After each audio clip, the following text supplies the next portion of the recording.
시청자 여러분 안녕하십니까. 지금부터 전국현의 안보정로를 시작하겠습니다.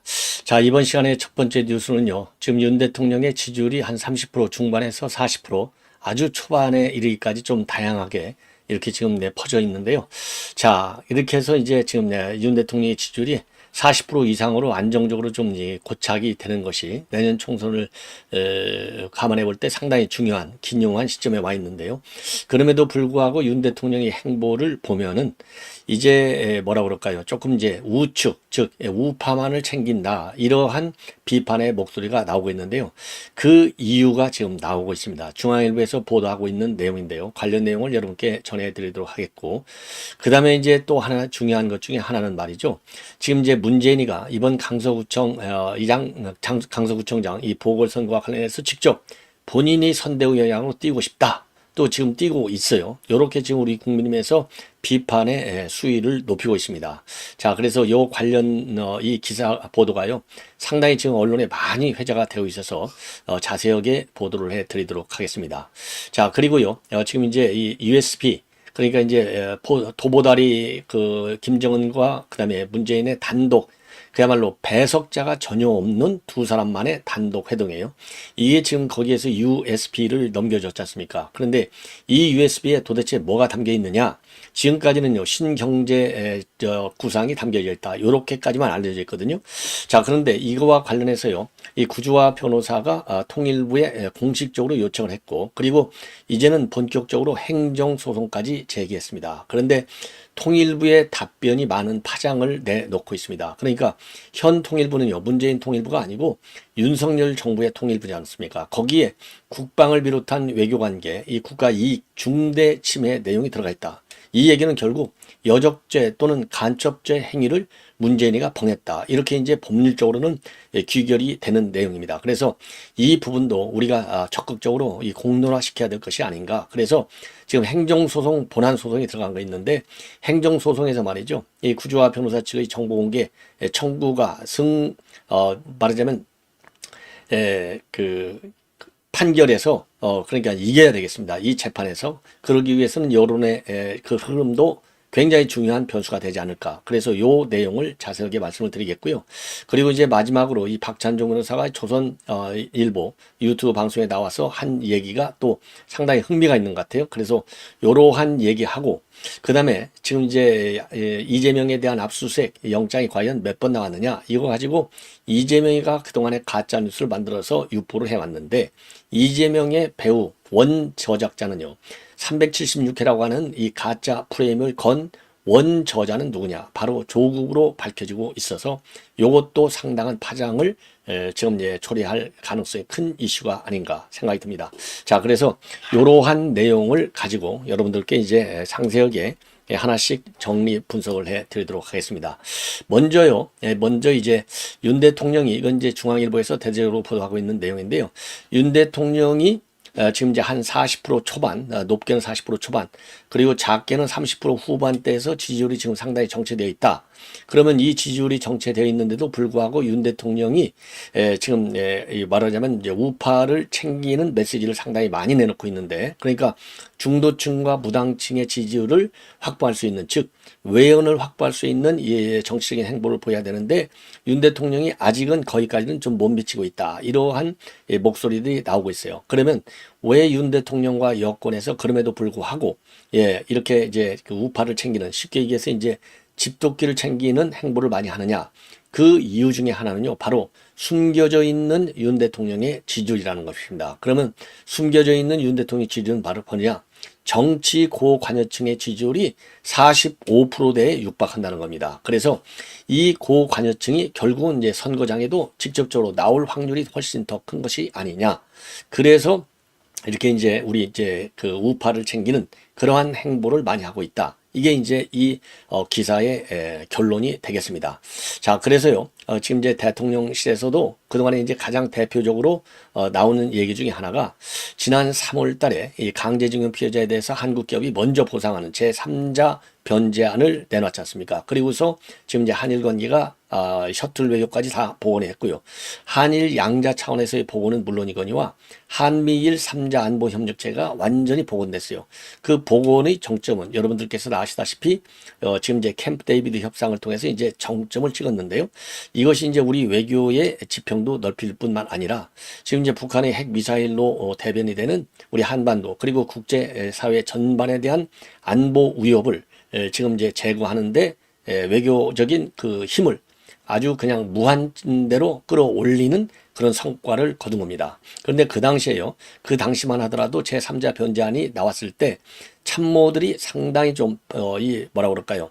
좀 반대 의견을 제시했다고 합니다. 그러다가 이제 이 윤석열 대통령한테 제대로 좀 교육도 받는 그런 그 상황까지 벌어졌다는 거예요. 그래서 윤 대통령의 정치적인 이 문법 이게 완전히 다르구나 이런 거를 느꼈는데요. 그러면 윤 대통령의 외교 행보 그리고 정치적인 문법이 왜 다르냐? 과거와는 다르다는 겁니다. 그래서 그 종합하면 우선 두 가지로 이런 다른 이 행보를 요약해서 설명한다면 하나는 이념에서 외교.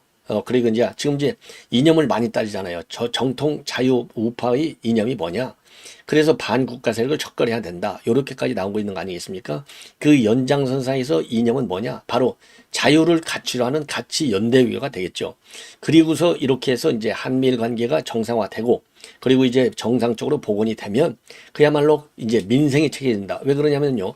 이 지금 현재 우리 시장은 지금 해외 시장 우리 경제는 해외 시장 의존도가 굉장히 높지 않습니까? 그래서 국제 사회의 수출 시장이 확보되지 않으면은 대한민국 경제는 살아나기가 어려워요. 그래서 결국은 외교의 이런 가치 중심의 연대 외교가 결국은 이 경제의 활력소를 넣어주는 민생 경제로 돌아올 수 있다는 겁니다. 이게 바로 윤 대통령의 외교관이라는 거. 이래서 지금 이 정치 문법이 기존의 정치 문법하고는 다르다. 이렇게 이제 해석이 되는 것이고요. 다른 한 가지 이유는 바로 숨겨진 지지율이라고 합니다. 이 숨겨진 지지율은 바로 뭐냐? 정치 고관여층의 지지율이 굉장히 높다는 거예요. 예. 그래서 윤 대통령도 이 한일 관계 좀 속도를 조절해야 된다. 이러한 얘기를 참모들한테 들었을 때 윤 대통령이 크게 이 질책을 했다는 겁니다. 자, 그 질책을 하게 된 것은 지금 미중 갈등으로 인해서 첨단 기술 공급망이 재편되는 상황에 있고 한일과 한미일 협력 없이는 이런 한국 경제의 장래가 굉장히 어두운 것 아니냐. 그래서 외교와 경제 그리고 외교와 민생은 사실상 동전의 양면처럼 연결되어 있다는 거죠. 이게 바로 윤 대통령의 시각이라는 겁니다. 이 인식의 틀이라는 거예요. 그래서 이념이라고 하는 것이 여기서 이념이라고 하는 자유민주주의 이념이 아니겠습니까? 그리고 시장경제라고 하는 이념. 요거를 통해서 가치 연대 외교. 가치 연대 외교를 통해서 국제적인 시장의 확보. 이것이 이제 곧 민생의 활력화로 이어질 수 있는 자극제가 될 수 있다. 이게 이제 윤 대통령의 시각인 것 같아요.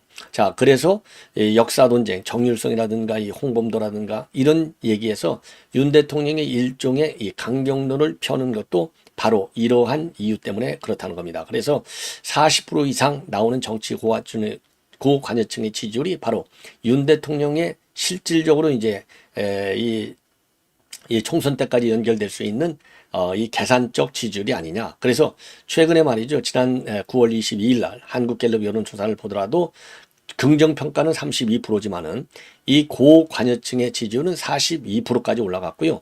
그리고 정치에 관심이 별로 없다. 이런 사람들의 지지율은 저관여층 27%에 불과하다는 겁니다. 이런데 이 정치 고관여층의 지지율이 9월 첫 번째 주 조사에서는요, 45%까지 올라갔다는 겁니다. 예, 그래서 이 고관여층의 지지율을 보고 결국은 윤 대통령이 이런 기존의 정치 문법과는 다른 행보를 보이고 있다는 것이죠. 그래서 왜 그러냐면 총선 투표율의 경우는 한 60% 정도밖에 되지 않는데 대선은 이제 70%, 80%밖에 되지 않지 않습니까? 그런데 실제로 투표장에 나오는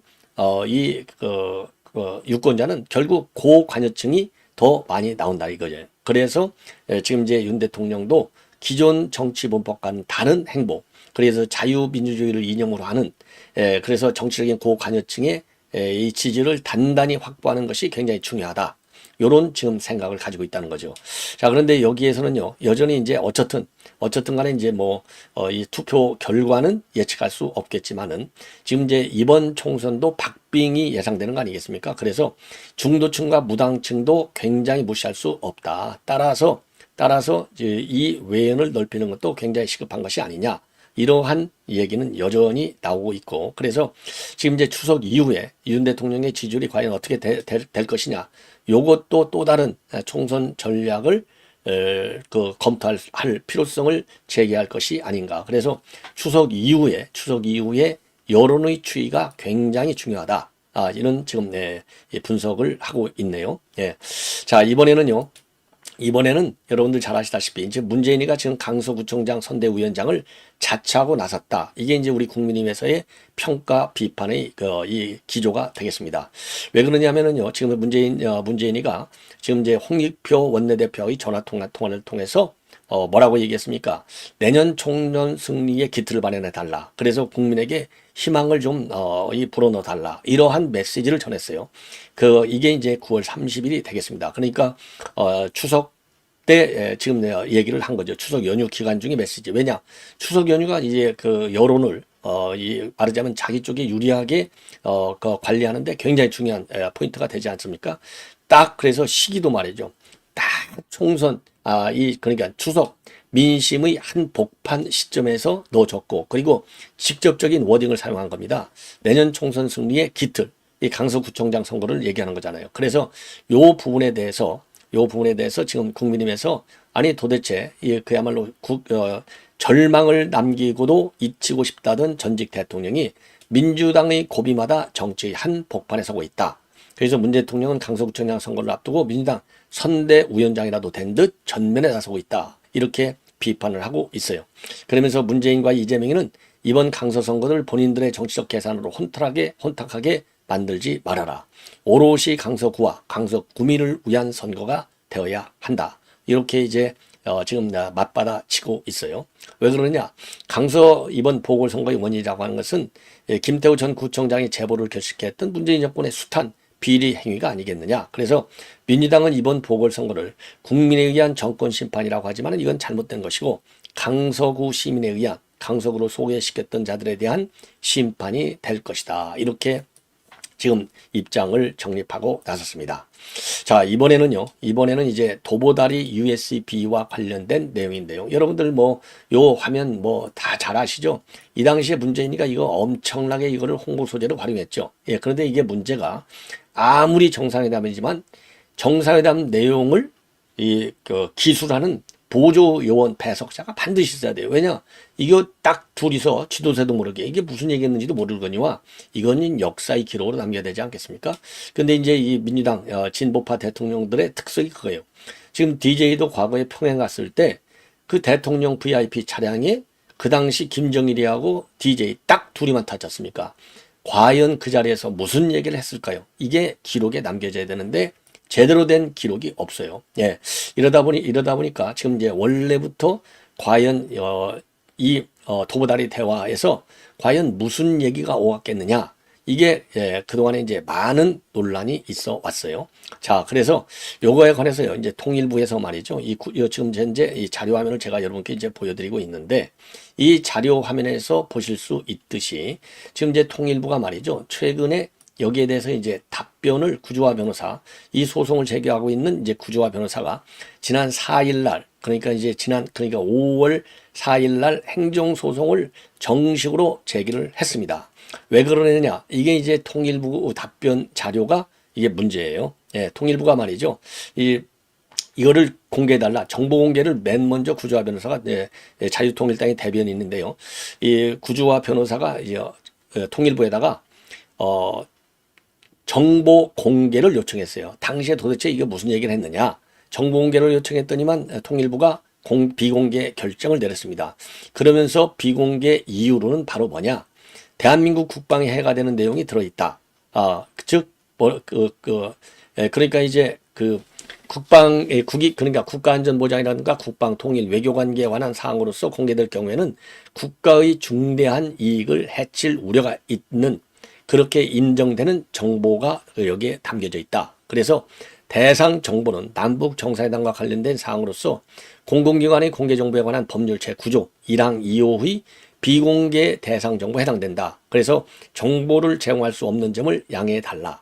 이렇게 입장을 통보해 왔습니다.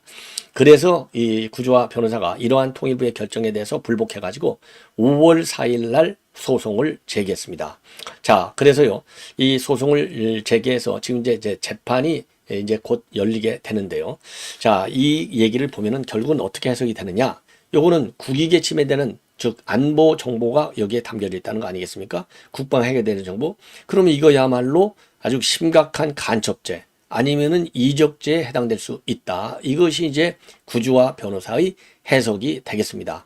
자, 그래서 지금 이 자유통일당은요, 이미 이런 그 USB와 관련해 가지고 아까도 말씀드린 대로 이 당시 장관했던 조명균 그리고 차관했던 천혜성 이런 사람들을 갖다가 간첩죄와 이적죄로 중앙지검에 추가로 고발을 해 놓은 상태입니다.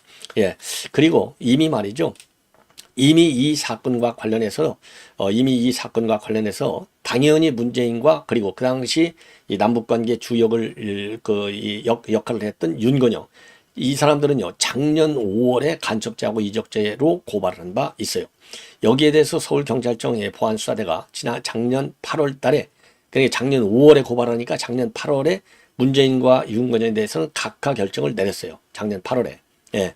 자, 그런데 여기에 대해서 자유통일당이 이의 신청을 했고, 그래서 현재는요, 서울중앙지검의 공공수사 3부에 1년이 넘게 계류되어 있는 상황에서 금년 5월에는 지금 이제 당신은 대통령인데 이번에는 이제 장관하고 차관을 똑같은 간첩죄하고 이적죄로 고발을 한 상태에 있습니다.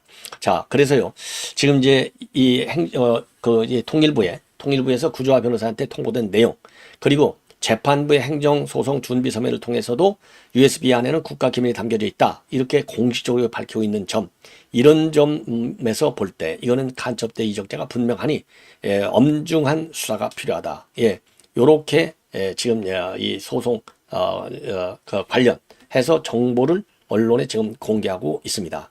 자, 그래서 요 재판은요, 이 판문점 USB 정보 공개 청구 행정소송의 제1회 변론은요, 이제 10월 13일로 예상되어 있습니다.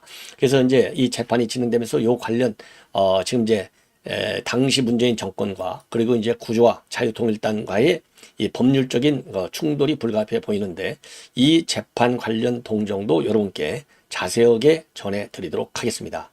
자, 이번에는요, 바로 이제 조국.